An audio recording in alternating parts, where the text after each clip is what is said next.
Hi there, I'm Chris Yelverton. I'm the Vice Dean for Research and Global Engagement for the Faculty of Health Sciences.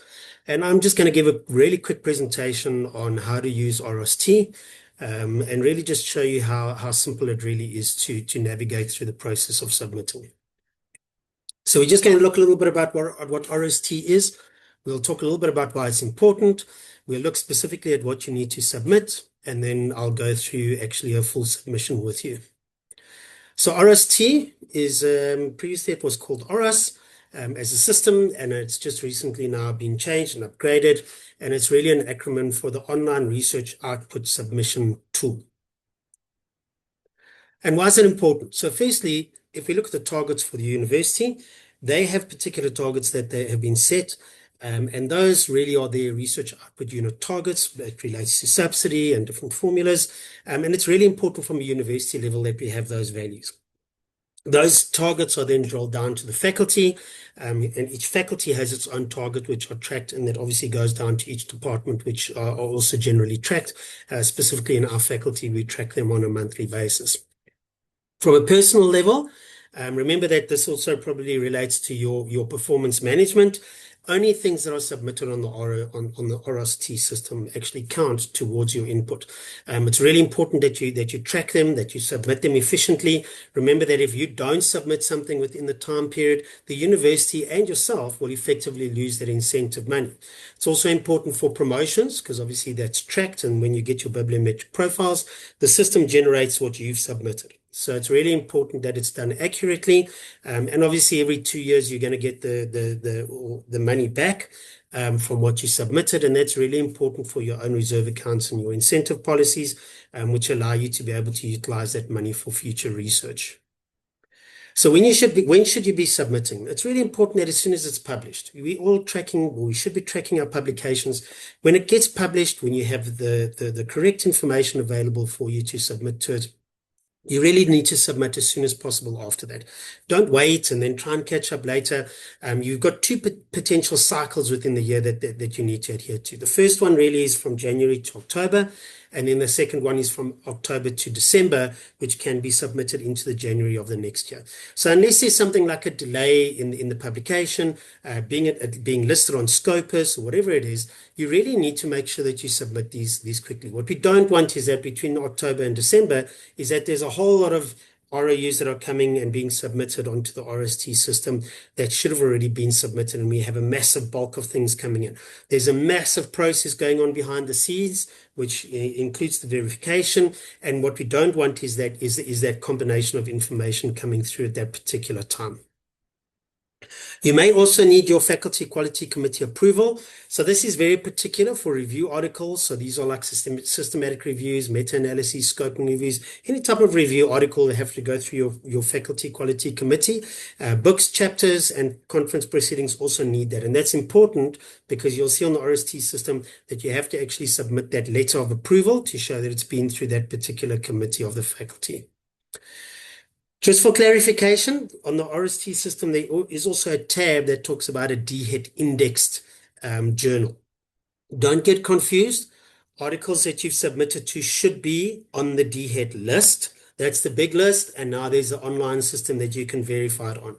The DHET indexed is very specific in that it's going to be on a very particular grouping of journals, and generally those are South African journals that are not on Scopus. So those journals, you will also have to get a letter from the editor. That's your 2575 letter, which basically indicates that not more than 75% of the articles in that journal for that year would come from a single institution. So on that tab, don't click it unless it is on that particular indexed list as a subdivision. So when you're going to submit, these are the things that you need, which will make it a lot more efficient for you to be able to go through the process. Firstly, you need the author details. Obviously, you'll see that you will be flagged in that system there. If you're not submitting on your own behalf, you'll need all of the details, staff numbers, student numbers, because it will help find the person. You also need information about the APC. You'll have to give a description of what it is. You'll have to have the currency, the total cost, so the currency cost as well, and then the rand cost, and then the institutional contribution. You should have the URL or the DOI for that particular published article, and then you should have a PDF of the article itself. You can also submit the manuscript or a table of contents, but the most important one is the PDF of that particular article to be able to submit. So if we go through the process here, and we just close this down. So if we go to the Research Suite login, so this is the process that you're going to go through to be able to actually submit it. So when you log into the Research Suite, you'll see that there's OROST and then there's a UCDP. We're going to click on the OROST.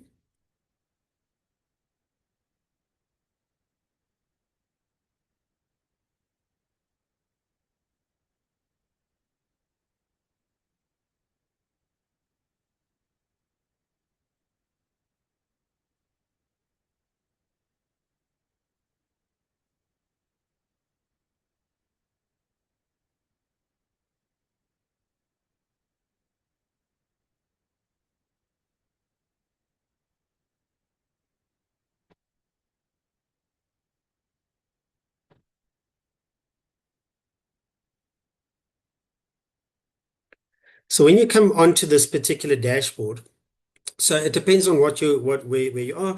For me, I'm put on as a faculty coordinator as well, which means that when it loads up like this, it'll come up in a system where it'll actually show all of the entries for the faculty itself.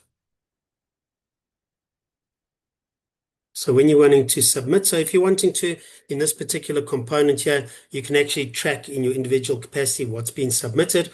You can see what the dates are. You can do various searches and filters in terms of what you're wanting to do. But what we're wanting to do now is go to the new submission portal component.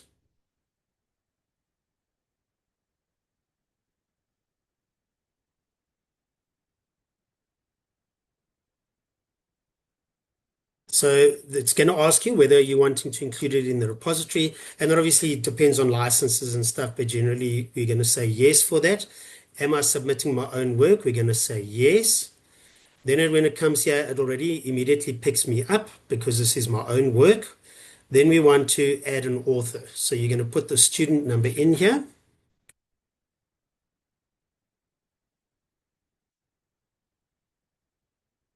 And we're going to say search.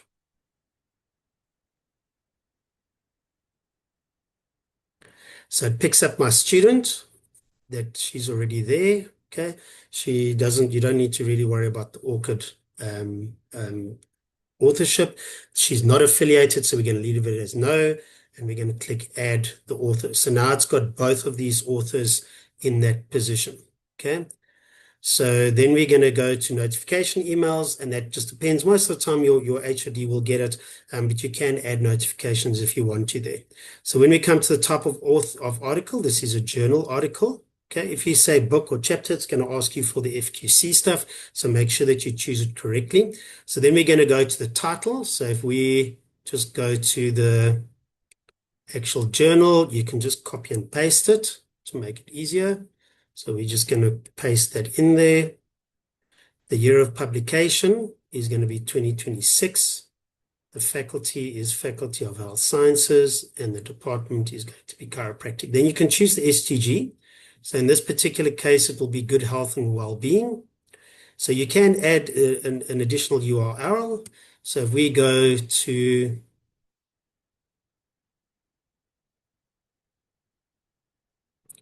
here, we can actually just copy and paste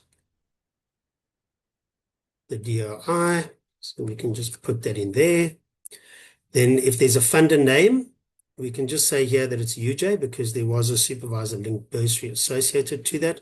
So then it wants the volume and the issue. So if we go to here, we can see here that it's a volume 14, edition 13. So we're just going to put that here, 14 and 13. Okay, then we can say, yes, this is open access. It's not a 4IR. It's not a SOTL. And here, this is where we're going to say no. So remember we said if it's DHET index, it's that particular grouping. It's not one of those, so we can say no to that particular question. It says here, is this any of these? This is original research, so we're going to say no, and then we can actually go to next. Okay. Then when we look at the fees here, so we can say a web publication fees paid, we say yes. So description of the free breakdown here, this is just the APC costs. We can just type that in. So the publisher currency in this case is going to be Swiss francs. So in the publisher's currency, this was 2700. So the institutional amount to pay in the publisher's currency was 2700. The institutional contribution was 54,583. Don't worry about the decimals. Okay. And then we can say next. Okay. Then we can just check here where we are. Okay. Then we can just choose the file.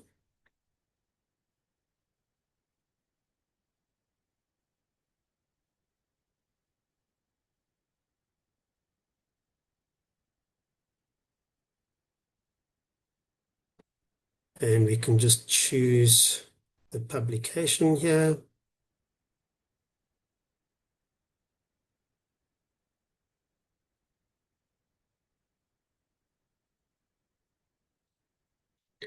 Then we can view it. So when you view and verify, you must do this process here. So we can just see that it is the right article here. Okay, it's got the publication details in it.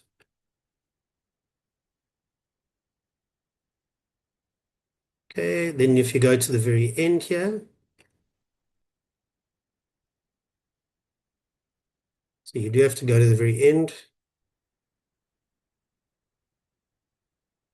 Okay.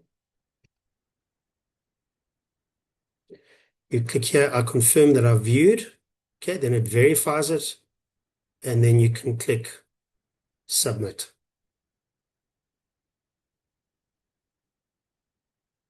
Okay, and it says there research successfully submitted. And you can see that it's submitted in that system. Okay.